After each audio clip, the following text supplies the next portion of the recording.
As viagens internacionais de Lula em 2023 custaram pelo menos 70 milhões de reais para o pagador de impostos. Os dados foram obtidos pelo jornal Gazeta do Povo por meio da Lei de Acesso à Informação. Entre os maiores gastos de Lula no exterior estão as viagens para Xangai e Pequim, na China, onde 5 milhões de reais foram desembolsados.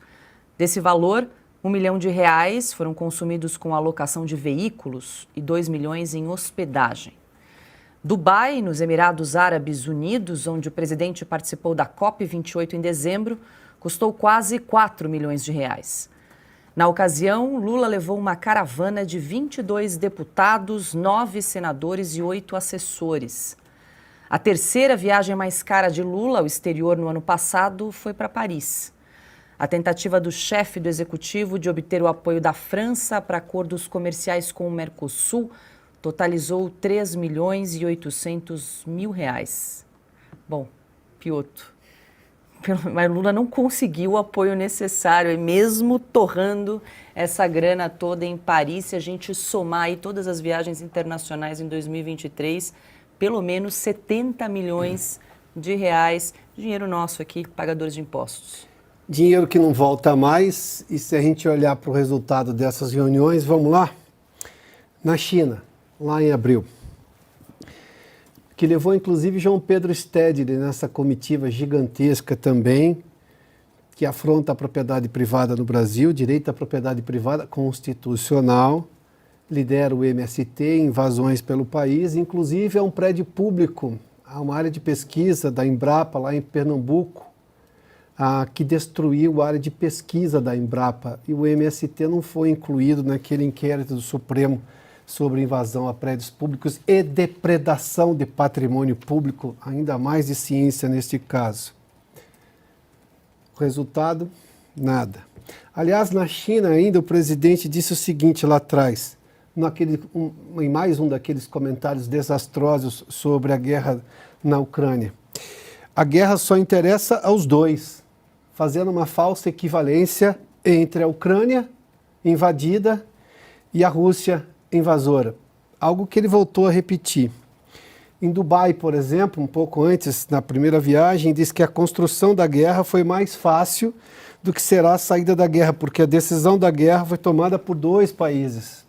Puxa vida, de novo o invasor é culpado, o invadido é culpado do invasor. Não, o invasor é o invasor, o invadido é o invadido. Vale só lembrar que em Paris, como a Paula já fez menção, não avançou em nada, na verdade houve retrocesso no acordo em relação ao Mercosul e União Europeia. Ele é muito próximo, diz-se muito próximo de Emmanuel Macron. Lula só ignora o básico, que a França não vai assinar absolutamente nada nesse sentido. E foi lá gastar mais dinheiro do contribuinte. Ou seja, uma coisa é o custo financeiro, a outra coisa é o custo da imagem do Brasil, que ele só piorou nas viagens deste ano. Porque você se lembra, agora recentemente na Etiópia, Lula disse o seguinte, textualmente, abre aspas, sabe, o que está acontecendo na faixa de Gaza com o povo palestino não existe em nenhum outro momento histórico.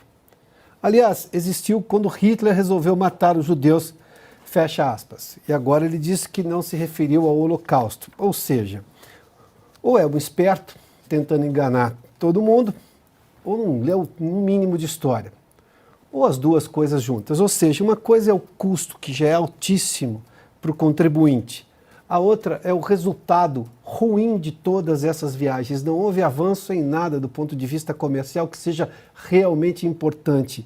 E a imagem que o Brasil passou da diplomacia brasileira com as declarações de Lula, nos 2 assuntos talvez, ou nos 3 assuntos mais importantes hoje do mundo, a guerra da Ucrânia, a questão de Israel e da faixa de Gaza, e também o interesse do Brasil econômico em relação ao acordo Mercosul-União Europeia, Lula só fez retroceder ou causar estragos na imagem da diplomacia brasileira.